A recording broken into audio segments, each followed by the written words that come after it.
Hi, everybody. Welcome to the Med List, and I'm Kevin. You don't see Donna here today. Unfortunately, we usually connect from Spokane or Washington State all the way over to Massachusetts and Boston, but we weren't able to make the connection between Spokane and Paris. And so Donna is still flying home from a conference, but we have an incredible guest today. I have visited with her a couple times, and she is just a real gem to have up here in the Northwest. So we get to have a Spokane to basically Seattle, so West Side to East Side conversation, which is so nice for all of our listeners that are based up in this area to get an idea of what is Providence as a healthcare system kind of thinking and doing. Where has Evie been? And so we're so glad she's here and kind of the next steps in healthcare. So without further ado, we'll jump right in.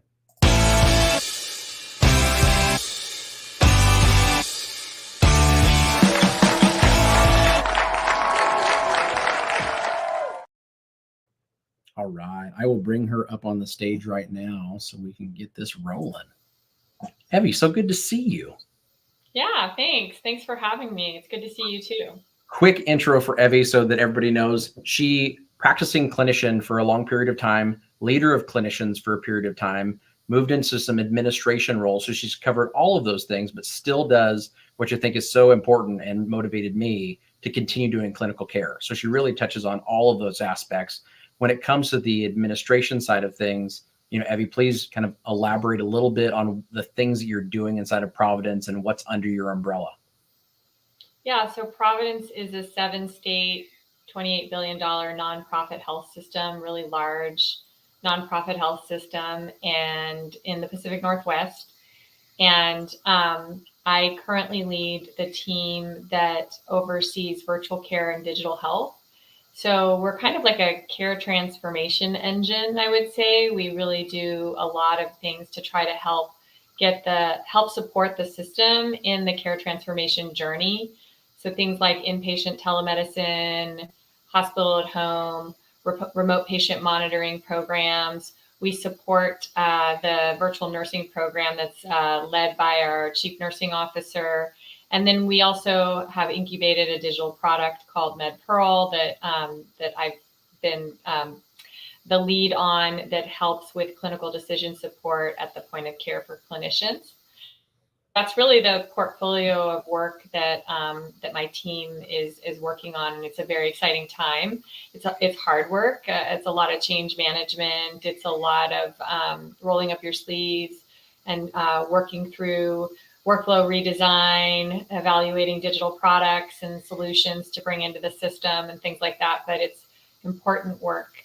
And this is such an exciting time right now because technology and innovation in healthcare is really starting to kind of get up to pace with the needs and addressing a lot of the needs that we have. And we see a lot of potential for the future. Oh, it's amazing. You got to tell me this. I got to delve into something personal. So both Evie and her husband are physicians.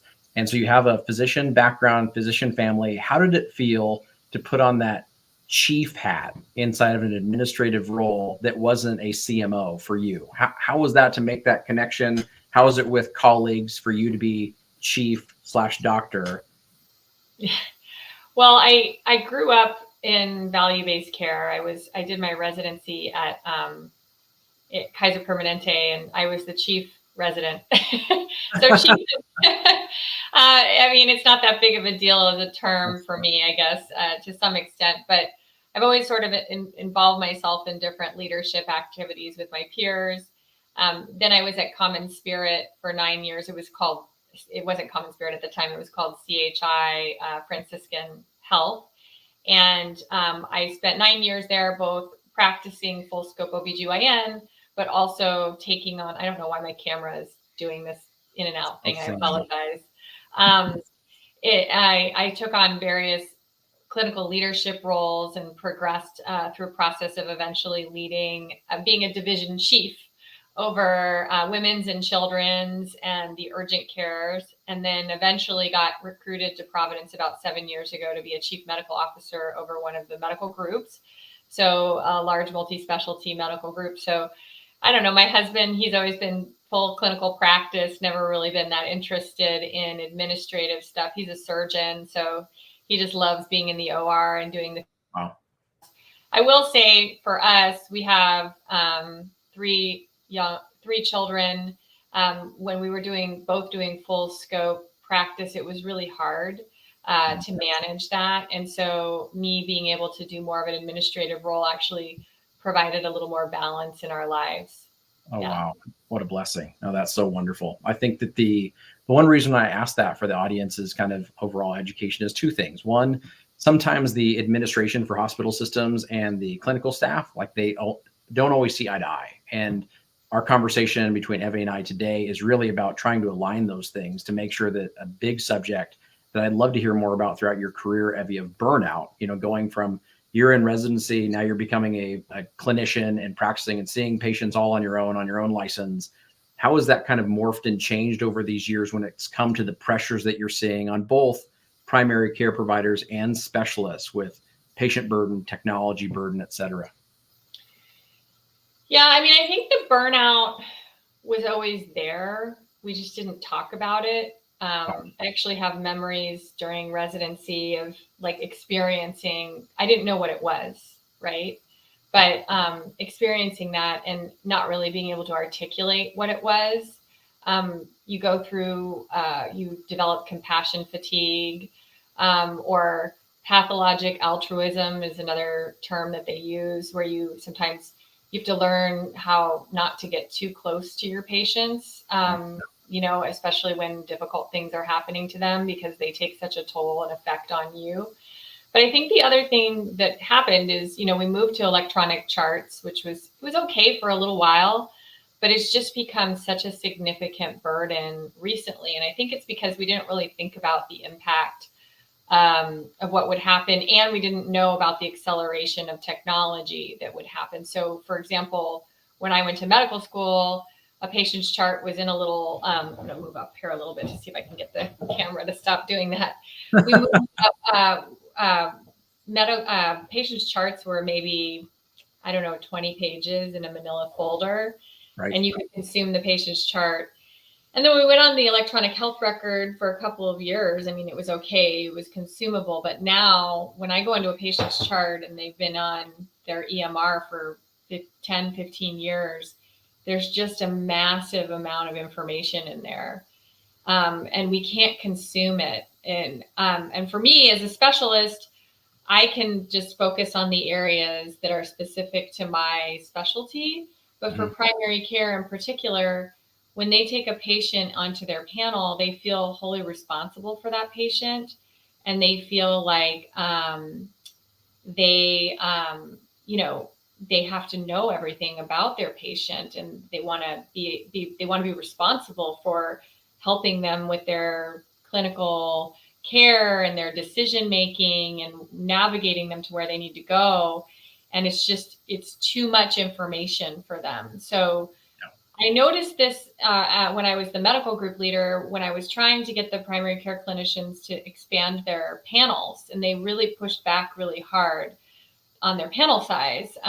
Typical panel size is anywhere from 1,800 to 2,000 patients.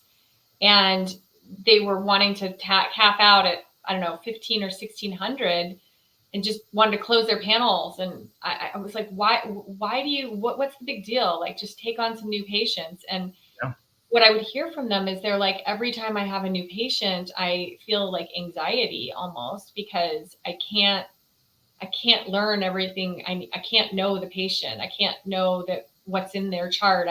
I'm scared I'm going to miss something. And that really resonated with me. It really helped me understand like the psychology of what it's like for them and the level of responsibility that they feel. So I think that's one factor. I think the other factor is that knowledge is expanding faster than we can keep up with. And so it's not humanly possible for us to know everything that we need to know at the point of care when we're making decisions. So we need to support clinicians in their decision making with technology. And the great news is that there are technologies that are starting to develop that tackle that problem. And I think the last thing that's really hard is the shortage of clinicians. Recruitment for clinicians is very hard and challenging across the country, and especially in rural and underserved areas. It's just hard to get clinicians to come on board and then to retain them no matter where you are. And if you go into a situation where you're in a practice with 3 or 4 types of specialists and one person leaves and you're on call every third or fourth night, having somebody leave can be significantly impactful to your life, because you're taking that much more call until they find a replacement, and sometimes they don't even find one. And so we know that there are certain specialties where the aging physician population and the shortage is just going to create it's already creating profound access challenges, but it's going to make them even more difficult. For example, the average or the 30% of urologists in this country are over the age of 65. 30%. And I mean, it takes months to get somebody in to see a urologist in the area that I live in. And so we have to think about how we organize our work and our workforce differently than the way we did before. And we have a lot of opportunities with technology to get there. It's going to take a while. It's going to be kind of a messy process, but that really is what my team is focused on, is helping with the burnout, helping with the shortage, helping with throughput in the hospitals. We know that we don't have enough hospital beds. And so how can we help support new models of care that create access in a different way, so that we're still meeting patients, we're still meeting patient care needs, but we're doing the work and providing the access in a different way. I love that. And I brought up a quick little graphic and want to be representative. This is from the University of Washington. So every once in a while, I got to give them credit, even though I'm a WSU alum. Here, they're really showing something that I think is interesting, Evie, within our state. So Evie's group and side of the state is over here by King County, Pierce County, Snohomish, which you can see is a little bit darker colored blue. Spokane, where I'm at, is a little bit darker colored blue, but the rest of the state, we can see that the number of physicians per 100,000 individuals drops pretty dramatically in those rural areas that Evie just mentioned. And another interesting statistic, when she talked about urologists over the age of 65, we can see that that is also a problematic thing with those that are over the age of 55. So looking at individuals that are moving toward retirement age. So we're in a state right now, and this data is 3 years old, if not 4 years old, present day. So it's actually decreased the number of physicians already in this state, is continuing to go that direction. So saying all that, we did have a question from the audience. Is this, Evie? So I'll bring this guy down for us. When it comes to that panel size that you mentioned right off the bat, you're seeing a lot of patients say, I can't see my primary care provider. Like, I can't get in to see them. And so now they're seeing more and more like innovative models that are coming into space and being leveraged or used. Some the direct primary care model, some value-based care models that are out there that are now decreasing panel sizes pretty significantly. You have some folks out there saying that 450 to 500 patients is what one physician should be seeing a year. Anything more is going to be too taxing on the system. Some folks are still staying up to the 1,000 to 1,500 range. Any thoughts there or components that are kind of related to what Providence is looking at when it comes to scaling clinicians?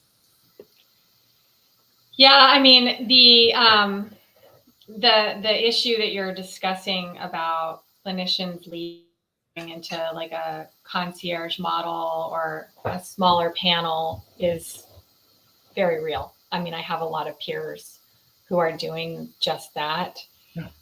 I think actually Providence, and I would say this just about health systems in general, in order to be enticing and successful with recruitment and retention of your workforce, you need to think about a thoughtful technology strategy that provides supportive technology for the people doing the work. And I think Providence is doing a really good job with that.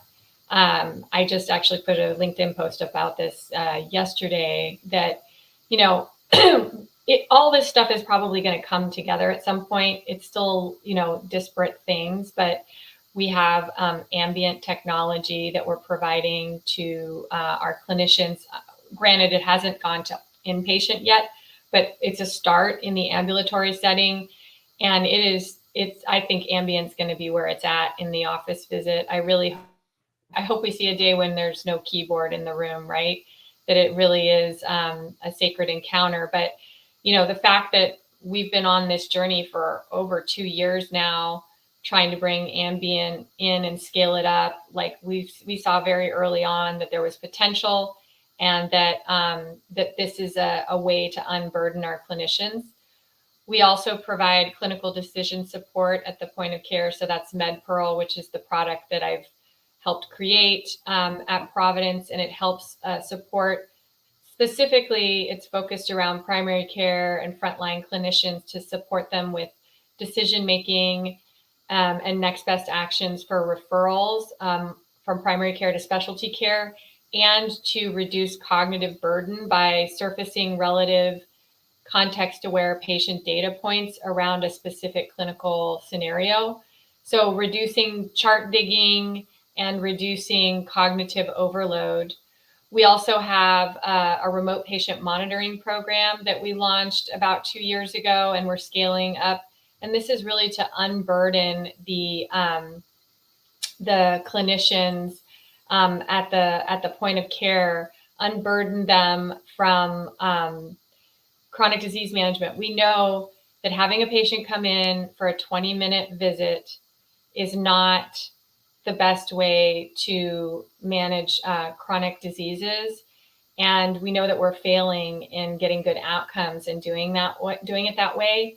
And so how can we unburden some of that chronic disease management that's not really very effective in the clinic and offload it to a remote patient monitoring program, which is what we're doing with our partner there. And again, we have inpatient telemedicine programs that we're scaling across the system.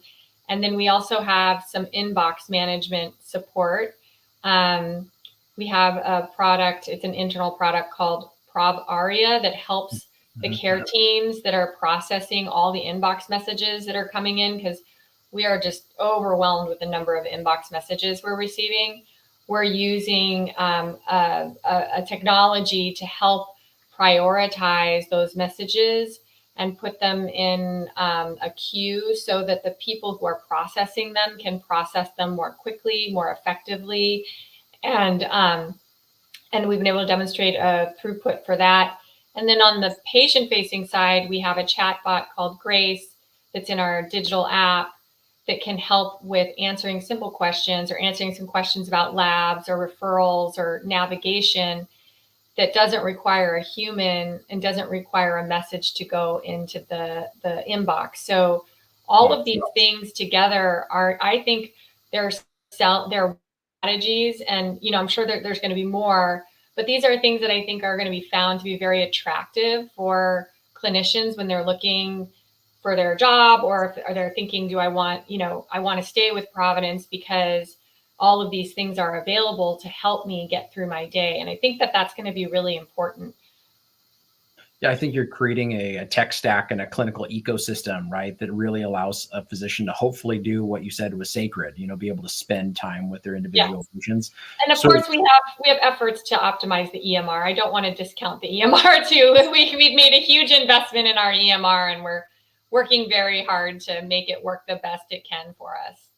Yeah, I think that's I'm glad you added that note, because we get a lot of talk in, especially the circles that Evie and I are in the technology space and in the digital health space, that all the problems stem from the EHR. But I think that's an optimizing space that's getting a lot of attention right now in technology. But to back up for our audience, for those clinicians and patients that maybe aren't familiar with a few of the terms, so ambient, that Evie mentioned there, is really when you go into a patient encounter and instead of a physician being locked to a keyboard typing notes down of what's being said between clinician and patient, they can really participate fully in that conversation.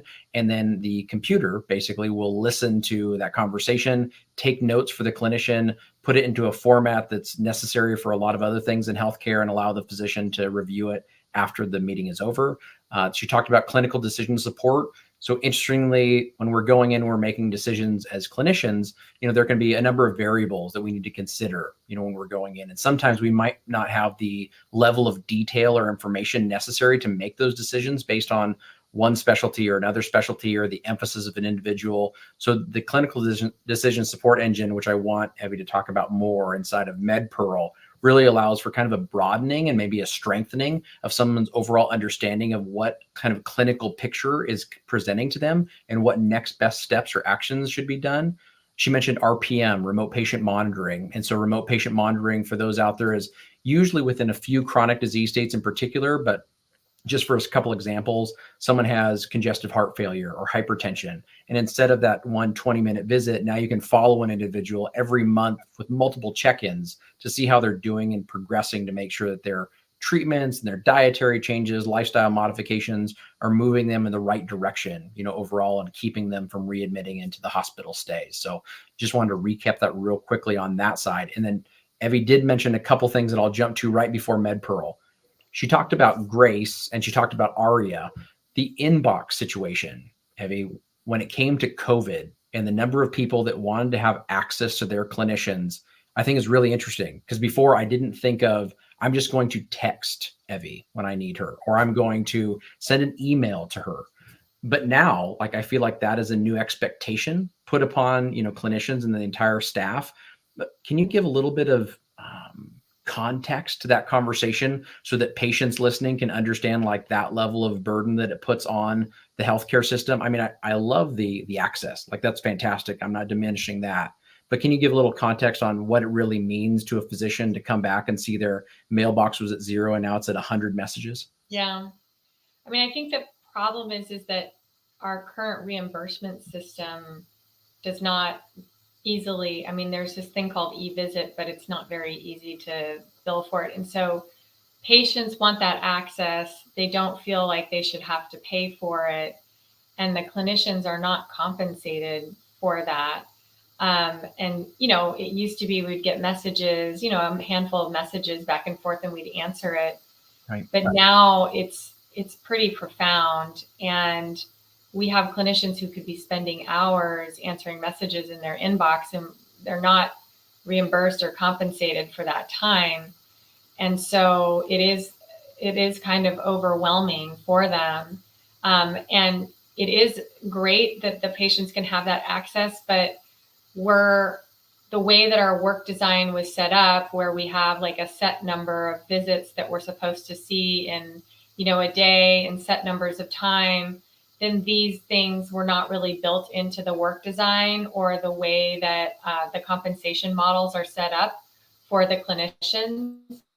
And so it is, it's like a big challenge because, it's taking up clinician time. There's no reimbursement for it. It is a patient satisfier. Health systems have to do, everything that they can. Every health system is struggling, with their slim margins and rising costs and shortages of caregivers. And so they have to be very, very mindful from a resourcing perspective. And so we have to figure out a way to reduce that burden on the clinicians, but also, meet the patient's needs. And so that's why I think some of these technologies are really exciting because they're improving the efficiency and the ability to be responsive. And then for clinicians, we don't like having messages waiting for 5 days or 6 days. And what if there's a message that's in the inbox that's an urgent thing, right? What if a patient says, I'm having chest pain? I mean, not that we want them, they're usually warned not to do something like that, but still, there's that further feeds into the burnout. I remember when we first started talking about the inbox optimization about 3 years ago, one of the things that what we heard from some of the clinicians was like, is there any way you can just eliminate the messages that come back from the patient that say thank you? Like, right. it's not that I don't want to hear thank you, but it's another thing I have to click, through. Yeah. And, it's nice, but it's one more message. Or when they say they could it get categorized in a different place so I can look at it later on, so I don't have to acknowledge it. Simple things like that you wouldn't think. Well, I'm saying thank you to my doctor, and they're like another message, right? So it's those kinds of things that that we're trying to work through. And I think the nice thing is that there's been a collective voice of folks that have come forward that are all kind of saying a similar thing, like we need to address this. We need to, let's really give the feedback to the EMR vendors, for example, to make this a priority on their roadmaps. So you see a lot of the EMR vendors are really starting to kind of try to address that issue. And as if we come together in a collective voice and ask for particular problems to be addressed and problems to be worked through, then this is a great that's a great approach for us to start to get the things that we want and we need. And I think the other thing is that the technology is there, right? We just need to program it. It's clinical in nature. A lot of the things are clinical and clinical workflow. We just need to partner with clinicians and technologists together to make it magical, right? And make it easier for us to deliver the care that we want to give to our patients. So speaking of that little bit of magic that's going on, let's flip to the other side of the coin. We're really talking patients facing clinicians and that interchange. And a product that you've worked long and hard, and I'm really excited about, and introduced to a number of colleagues, some that may be competitors in your space. So other than that, I do think that MedPearl really can be an innovative solution. And tell us a little bit more about MedPearl and really the gap, like to understand more of that gap. Yeah. So I told you about how we're just very overwhelmed at the point of care with so much information, and things aren't really organized smartly for us. And we have a shortage of clinicians. And when I was leading the medical group, one of the areas of friction that I would hear a lot about was around care transitions and referrals from primary care to specialty care. The primary care clinicians would complain because they would say, I send my patient to the specialist and the specialist rejects the patient, doesn't tell me why. Or I send my patient to the specialist and then the specialist sends them to another patient. Or, I just don't know. The specialist keeps sending me these PDFs and these documents on how to refer to them, and I can't keep track of everything. And then you would talk to the specialist, and the specialist would say, I see all these patients that I don't need to see, or I get these patients sent to me and they didn't have any workup, and it's going to take multiple visits before I figure out what to do with the patient, or I have to bounce the patient to this person because they were supposed to go to them instead of me. And it's a very clinical problem. It's what I call clinically appropriate access. It happens about 50% of the time when a patient gets referred that one of three things happen. They go to the wrong specialist with the wrong level of urgency. They don't have the most optimized workup, or they don't need to see the specialist at all. And so I thought if we could solve that problem, then think about how much access we could open up, and given the shortage and the burnout and all the things. And the problem is not that primary care doesn't do a good job. So I just want to be really clear about that. The problem is that they don't have the right information that they need at the point of care to supercharge that decision making and make it easy for them to find the relevant patient data in the context of a condition. So what we did was we went to them, the primary care clinicians, and we said, you understand this problem. You understand why it's important to fix it or address it. How do we build a solution around you? And that's how we designed MedPearl. We designed the solution in a human-centered design approach around the clinicians who are at the point of care to tell us, and we iterated on it with my technology partner. We iterated on what that would look like, what it would be, how we want the information to be presented. And so we started on this journey almost 3 years ago. And since then, we have developed a platform that can be launched from inside the electronic health record that is context aware to the patient. When we open up the platform, it knows you're in a patient chart. It knows what patient's chart you're in. If I do a query, say, hey, this patient has an elevated prolactin, for example, it'll immediately tell me next best steps for working that up, and then surface all the relevant data that's within that knowledge document to help guide my decision-making process around when I would refer, when I would order an MRI of the head for pituitary adenoma, when I might start them on a med. So it does it in a very intuitive way. and very quickly. It's not about what you need to know. It's about what you need to do with the patient in that moment. So it's really focused around actionable, we call it actionable intelligence. And we launched this across Providence last year. It went full scale.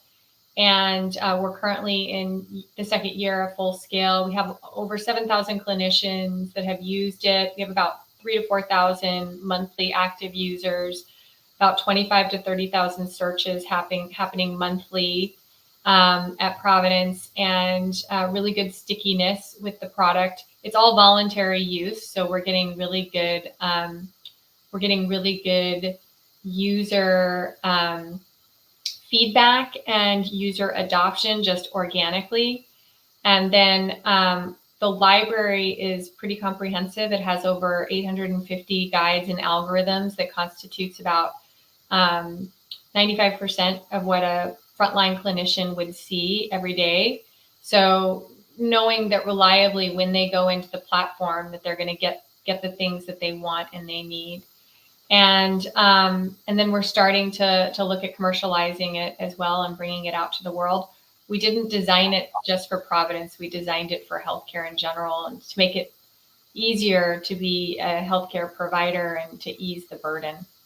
That's amazing. Yeah, I've bragged about it to several colleagues already. And I think that the one thing to understand as a patient is that, well, how does it benefit me? Like, how does a product like this matter? You know, the frustration is, as Evie and I had a previous conversation, you go in, you're not sure what's going on with you. You see your primary care provider who's not exactly sure what's going on. So now we're passing you on to a specialist, but now it was the wrong specialist, or we should have gotten these extra labs to be done, or this treatment should have been started already prior to them seeing the specialist. Yeah. And you can't even get into the specialist until 6 weeks later. And so all of that burden and lack of efficiency is something that I think is a great piece to MedPro. Yeah.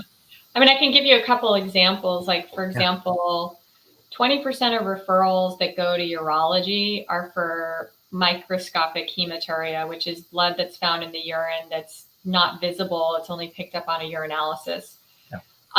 That's 20% of the referrals that go to them. And the large majority of them are not anything of concern. And on top of that, there's a percentage of them, they just never even really find out what caused it. Yeah. But the patient goes to Google and says, I have this, and they think they have kidney cancer, right? I mean, that's what they're thinking. Right. So they're freaked out, right? And the urologists have pretty specific criteria because they're so overwhelmed with referrals for this. If it happens one time, they're just not even concerned about it. Now, if it happens twice and it's not associated with a urinary tract infection, okay, now it's time to take a look, but that's still probably not a high priority because it's not gross area where it's visible. It's like microscopic. And if the patient doesn't have any other risk factors like a history of pelvic radiation or kidney cancer, the likelihood that it's something concerning is really low. So we have this section, we have an algorithm in MedPro that helps walk the clinician through the thought process of this. And then inside the answer, if it's like a low risk patient that's getting referred to this, it has what we call pointers. And pointers are talking points. If I had an opportunity to talk to my urologist buddy about this particular situation, what would he want me to communicate to the patient? Yeah. Hey, listen, this is a really common thing to get referred to. The chances of this being cancer is like very, very low. I don't want you to be worried about this. I'm going to put the referral in, but it might take some time. Like, it's literally like in there to say, tell the patient these things so that they're not having all this anxiety. And then order these, order the CT, KUB or something, order these things while they're on the way. So by the time they get to the urologist, they're wrapped in a bow and ready to go. And so we have several different examples of ways that we've been able, we just had a patient story recently about somebody who had been waiting months and months with chronic headaches to see the neurologist. It was a 6-month wait to get into the headache clinic. And we have a headache algorithm in MedPearl that's very heavily used. It's one of the most popular algorithms that we made with the institute the Clinical Institute at Providence, the neurology headache work group. Tremendous. And basically what this primary care clinician was able to do was go through the algorithm with the patient and then determine that the patient was a candidate for migraine prophylaxis therapy, which that primary care clinician hadn't been used to doing that. But because the patient met the criteria, it took them through kind of the criteria mapping, they were able to say, hey, let's go ahead and get you started on this.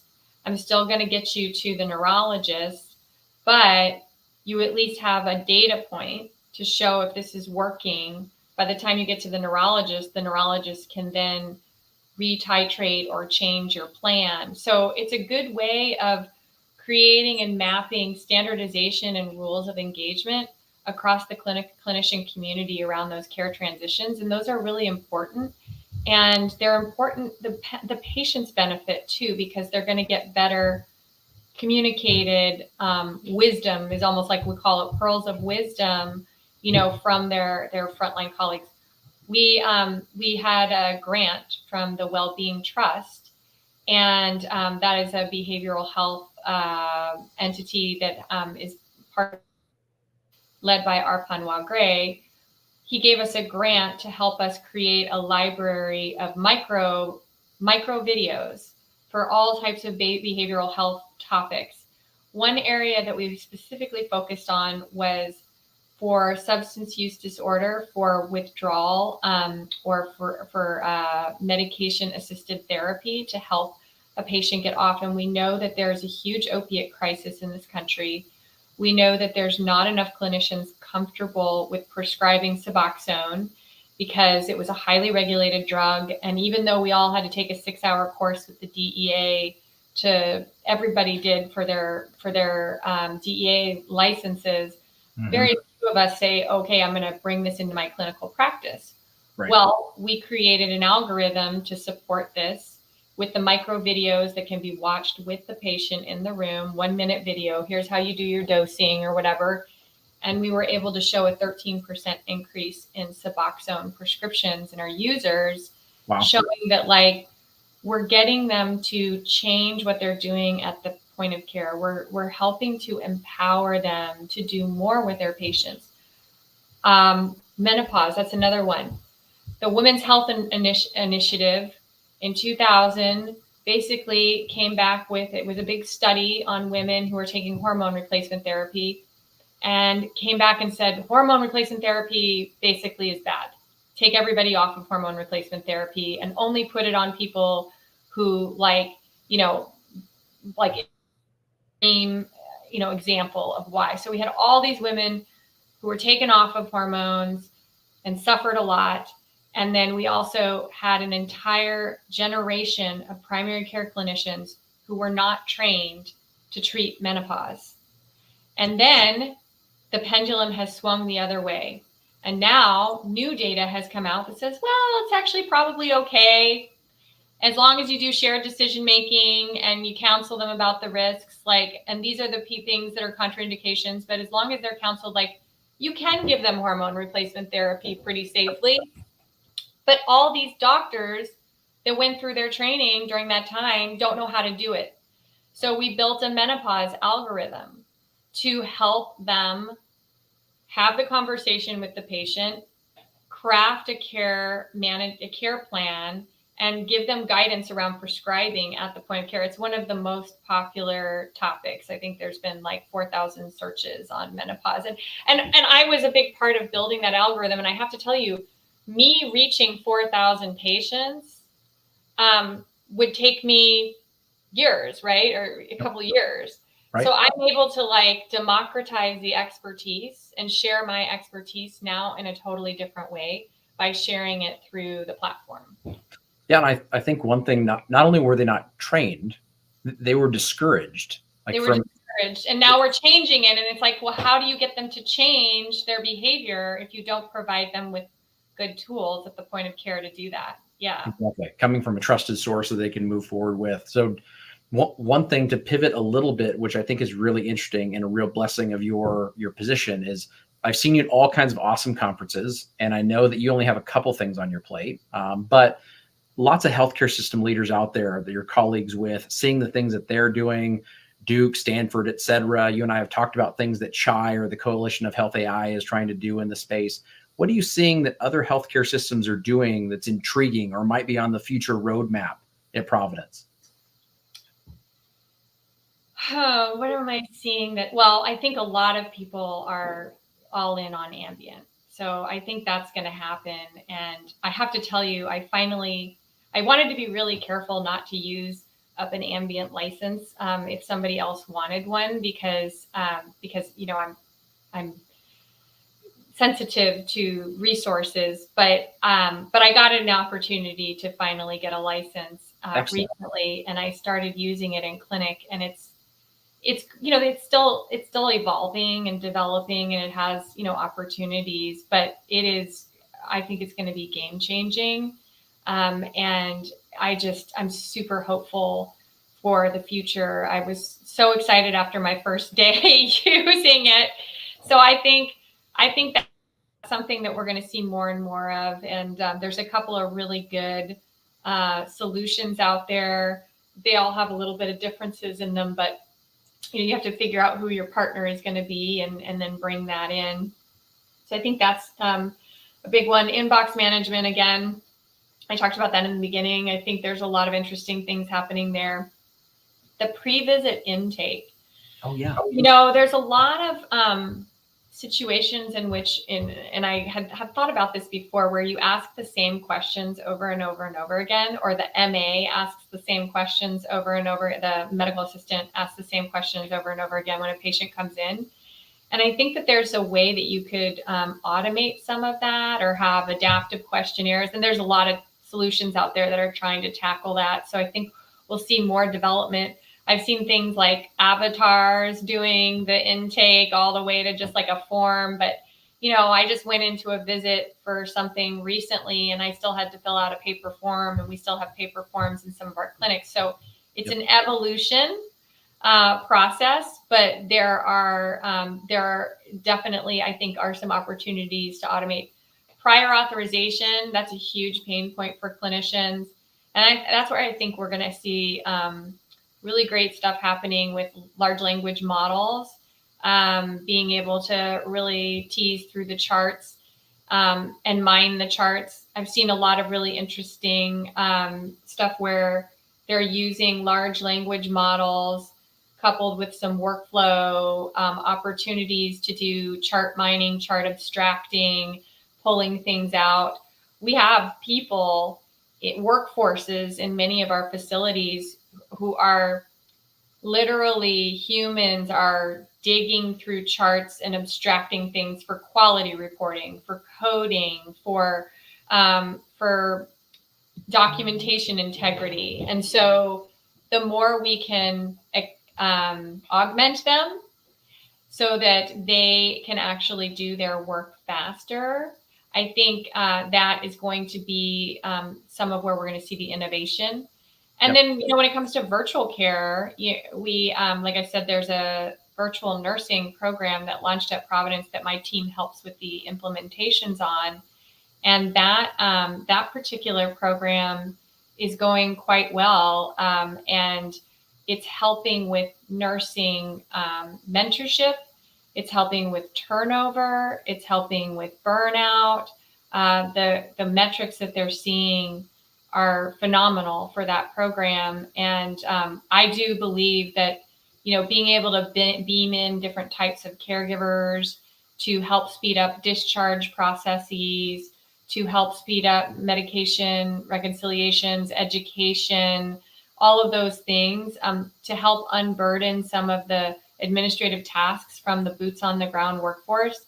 I think those things are really going to start to continue to expand and grow from a use case perspective. Huge.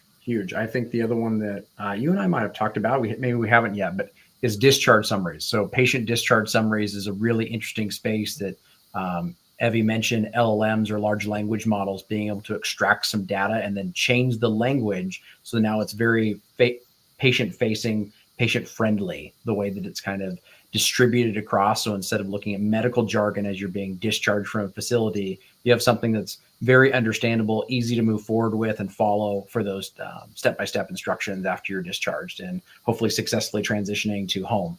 So one that is just came in that I'd love to ask you is this. So someone asks, do you feel like it's an advantage or something that we need to see more often for a healthcare system to start innovating from within? So we've got a very large healthcare startup world that is offering lots of solutions out there. Some are point solutions, some are holistic solutions, but seeing something like what Providence is doing and several other systems are doing, developing their own programs and processes from within, do you feel like that's a trend we'll continue to see, or is it an ecosystem that we're still going to see lots of overlap from vendors and healthcare systems contributing? So I actually think that Providence does build some solutions, but they're pretty careful and selective about what it is that they build. They don't want to build everything themselves, and I think it's unreasonable to think that they will. I think the other thing is that there's a lot of health systems that just don't have the resources or the ability to build their own products. I mean, there's very few health systems in the country that spin out digital health products from within. It's not a common practice. That being said, I will tell you that some of these things, had they not been incubated and developed within Providence, they never would have been created at all. The ability to have access within the environment to innovate and incubate is very important and very valuable to a healthcare startup.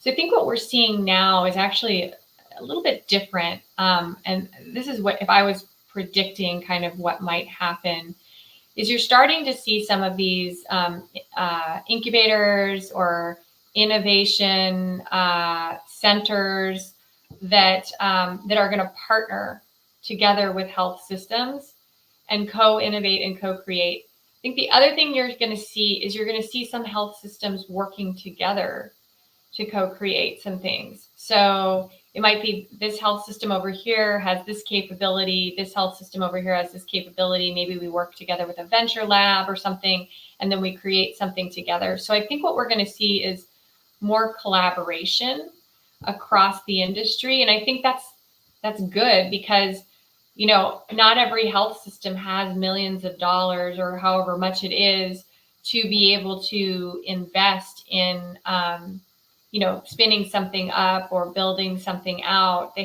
We all have limited resources. And I think there's also a huge amount of emphasis of just making sure that you can focus on your core business, right? And optimizing your core business as well when it's healthcare.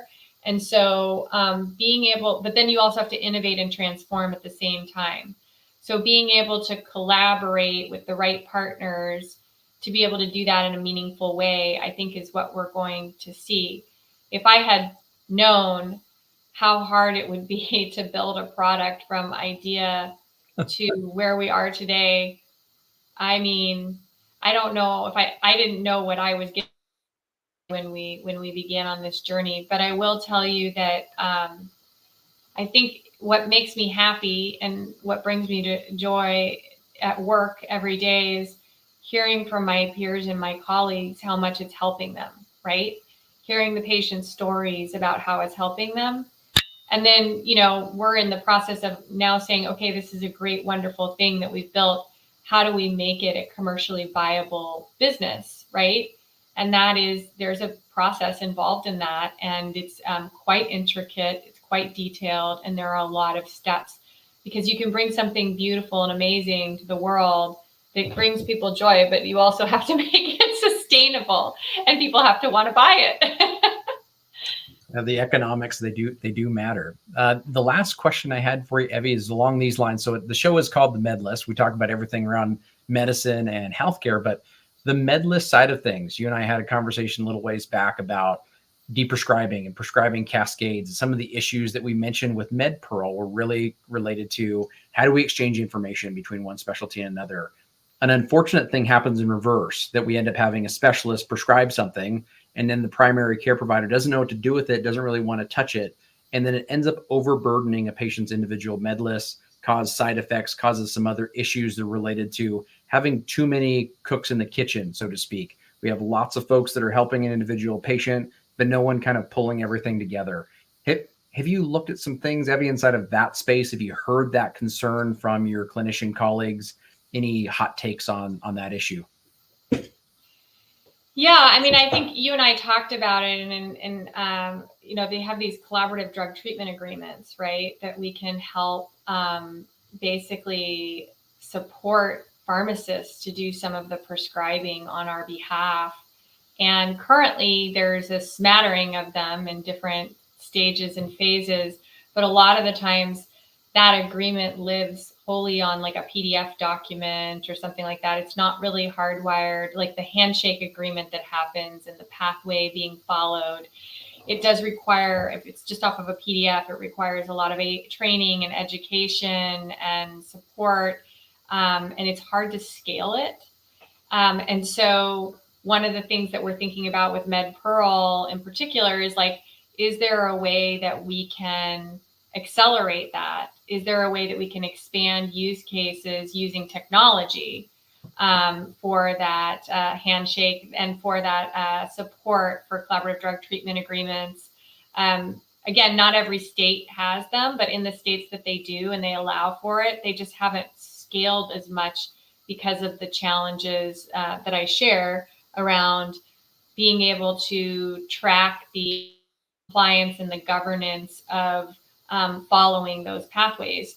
And so, so again, I think that that's another opportunity with technology and another ability to empower that workforce, right? The pharmacist workforce to be able to do more things. And so that's one of the pieces of the vision of what we're trying to achieve with this product.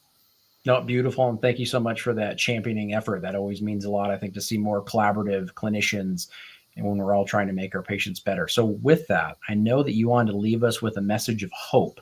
And so I'll let you give your final thoughts on how clinicians and patients can be so hopeful about the future and how this physician shortage is something that we're trying to conquer. Yeah, I mean, I think it's a challenging situation that we're in. I think that finally there is a lot of focus being put on understanding that there is a significant amount of burnout and that that we need to put focus on the people doing the work and give them the tools and the technologies and the workflows so that they can do their very best. But I think when you start to see all of the pieces of the technology stack that can come together to create that supportive experience, I feel very hopeful about it. There's a lot of clinician engagement now in the health tech space, supporting technology experts, supporting startups, supporting the VCs around investing in and developing solutions that can really take the friction out of the work that we do. And so I'm hopeful because I think there's a lot of promise. And I think the next couple of years are going to be really interesting. The way that we do our work is going to change, but the need to have doctors and clinicians is not going to go away. We just need to be hopeful, thoughtful, and lean in and support the process because we can make it better. We can make it better for us, and we can patients. Beautiful, my friend. Really enjoyed that. And I think any young clinicians that are listening to this, still in medical school, pharmacy school, nursing school, I think that's one message to really take away is it's not the point where we need a solution. It's got to happen someday into the future and the career is going to be a drag, but we have solutions that are going into place. We're implementing them. We're trying to improve upon them. And you can be a big part of that next wave of things. Evie, always a pleasure, my friend. You have a wonderful rest of the day and evening. Enjoy the west side of that state. If you make it over this way, please let me know. I'd love to get together. And everybody listening, thank you so much for joining. Thanks for all the great questions. And we will see you next time on the next episode of The Med List. Thank you.